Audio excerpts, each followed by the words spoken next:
तो चलिए आज हम लोग 10th क्लास का फिजिक्स का पहला टॉपिक पढ़ने जा रहे हैं, प्रकाश का परावर्तन।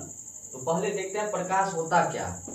तो पहला बात यह है, प्रकाश जो है क्या है, ऊर्जा है। एक प्रकार का क्या है, ऊर्जा है। प्रकाश एक प्रकार का ऊर्जा है जो हमारे आंख या नेत्र में दृष्टि संवेदन उत्पन्न करती है। देखने का क्षमता जो होता है, आंख जैसे आंख को प्रकाश का जरूरत पड़ता है। आंख के पास अपना कोई प्रकाश नहीं होता है, इसको किसी न किसी माध्यम से प्रकाश लेना पड़ता है। जैसे कि हो सकता है सूर्य से मिल जाए, हो सकता है बल्ब से मिले, जो भी प्रकार है प्रकाश का जो भी स्रोत है उससे मिलना चाहिए, तब हम किसी भी वस्तु को क्या कर पाएंगे, अपने चारों ओर की वस्तु को हम देख पाएंगे। तो उसको क्या बोलेंगे, प्रकाश। उसके बाद आते हैं हम किसी वस्तु को कैसे देख पाते हैं। तो मान लेते हैं ये बोर्ड है, इस पे लिखा हुआ है, तो हम इस चीज को, ये जो लिखा हुआ है या ये बोर्ड जो है, इसको कैसे देख पा रहे हैं।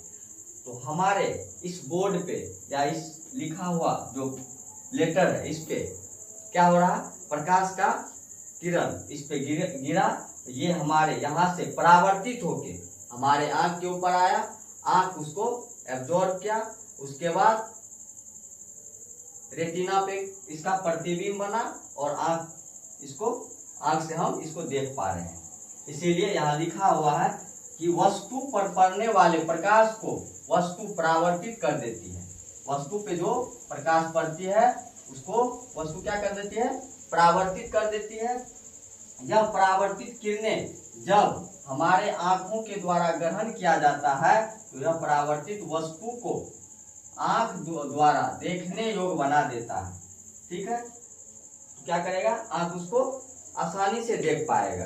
अब आते हैं प्रकाश के गुण के बारे में पढ़ते हैं। प्रकाश का क्या गुण है। तो प्रकाश का पहला गुण है कि प्रकाश जो है हमेशा सीधी या सरल रेखा में गमन करेगी।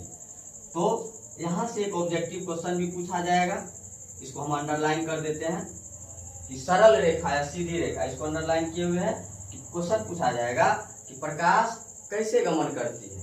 तो लिखेंगे सरल या सीधी रेखा में, ऑप्शन में रहेगा दिया हुआ। दूसरा, प्रकाश के संचरण हेतु माध्यम की कोई आवश्यकता नहीं होती है। इसका मतलब ये हुआ कि प्रकाश को चलने के लिए, ट्रेवल करने के लिए कोई भी माध्यम का जरूरत नहीं होता। माध्यम जैसे क्या हो गया, कांच हो गया, शुद्ध जल हो गया, वायु हो गया, ये सब हो गया इसका माध्यम।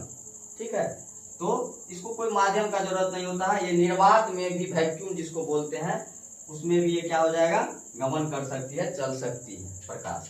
तीसरा पे आते हैं, ये एक विद्युत चुंबकीय तरंग के रूप में भी संचरित होता है। ये क्या है, प्रकाश जो है एक विद्युत चुंबकीय तरंग के रूप में भी संचरित होता है। ये हो गया तीसरा गुण।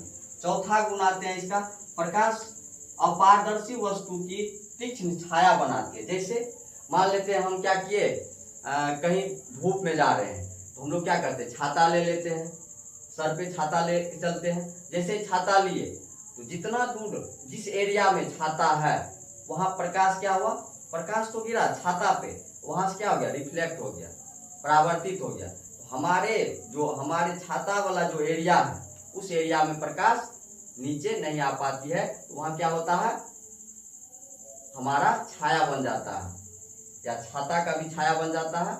जिससे इसीलिए यहाँ बोला गया है कि प्रकाश अपारदर्शी वस्तुओं की तीक्ष्ण छाया बनाती है। ठीक है, अगला देखते हैं। यहाँ से क्वेश्चन पूछा जाएगा, प्रकाश की चाल सबसे अधिक कहाँ होती है। तो प्रकाश की चाल सबसे अधिक कहाँ होती है, निर्वात में। तीसरा क्वेश्चन पूछा जाएगा, प्रकाश निर्वात में प्रकाश की चाल कितना होती है, कितने होती है। तो 3 गुना 10⁸ मीटर प्रति सेकेंड, 8 मीटर प्रति सेकेंड होता है। इस बात को याद रखना है, क्योंकि वहां पे ऑब्जेक्टिव जब दिया जाएगा तो वहां पूछा जाएगा, ऑब्जेक्टिव में ऑप्शन में दिया रहेगा 3 गुना 10⁸ मीटर प्रति सेकेंड, यही दिया रहेगा 3 गुना 10⁸ सेंटीमीटर प्रति सेकेंड, किलोमीटर प्रति घंटा, ऐसे करके दिया रहेगा। तो वहां ध्यान रखना है कि मीटर है कि नहीं है, इस बात को ध्यान रखना है। इसके बाद हम लोग आगे देखेंगे कि प्रकाश पुंज किसे कहते हैं, कितने प्रकार के होते हैं। उसके बाद देखेंगे परावर्तन परावर्तन क्या होता है, प्रकाश का परावर्तन का नियम क्या होता है, इस सब के बारे में आगे पढ़ेंगे हम लोग।